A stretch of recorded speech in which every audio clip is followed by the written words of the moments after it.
ஊசி வலிச்சுதா? இப்போ பரவாயில்லையா?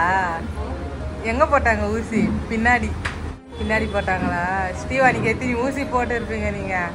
தடுப்பூசி உங்களுக்கு போட்டாங்களா? வலிக்குதா? சரி வாங்க மாத்திரை சாப்பிடணும். போய் மெடிக்கல் ஷாப்பில் மாத்திரை வெயிட்டிங் வாங்க.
எதுவும் பயப்படுற மாதிரிலாம் இல்லை.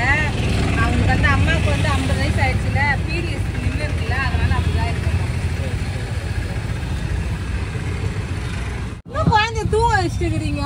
தூங்க வைக்கலப்பா. பிஸ்கெட்டு கேட்டா பிஸ்கெட் வாங்கி கொடுத்தோடனே தூங்கிட்டாங்க.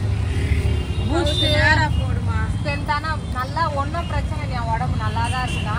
பீரியட்ஸ் நின்றதுனால அப்படிதான் இருக்கோம்மா. ஹார்மோன் சேஞ்சாமா. அதனால சத்து மாத்திரை ஊசி ஒன்று போட்டுருக்காங்க. மாத்திரையை எடுத்து கொடுத்துருக்காங்க. பூஸ்ட்டு மாத்திரையா காசு போட்டு பேசல. மாத்திரை 1000 ரூபாய் காசு போட்டு ஊசி போட்டாங்களா? எத்தனை வருஷம் கழிச்சு ஊசி போட்டாங்க? ஹாஸ்பிட்டலுக்கே இது வரைக்கும் கூட்டின்னு வந்ததில்லை. இப்போதான் என்ன தேய்ச்சிருக்கிறேன். ஓ தேய்ப்பா. 60 வயசு ஆயிடுச்சு, கல்யாணம் பண்ணியும் டெஸ்ட் எழுதி கொடுத்துருக்காங்க. டெஸ்ட் எடுக்கணும்னு எழுதி கொடுத்துருக்காங்க. பிளட் டெஸ்ட்டு, அதுக்கப்புறம் தைராய்டு டெஸ்ட்டு எல்லாமே எழுதி கொடுத்துருக்காங்க. சுகர் டெஸ்ட்டு எல்லாமே எழுதி கொடுத்துருக்காங்க. அப்புறம் நம்ம வேணும்னா எடுத்துக்கலாம், இல்லைன்னா வேணானாங்க. சரி மாத்திரை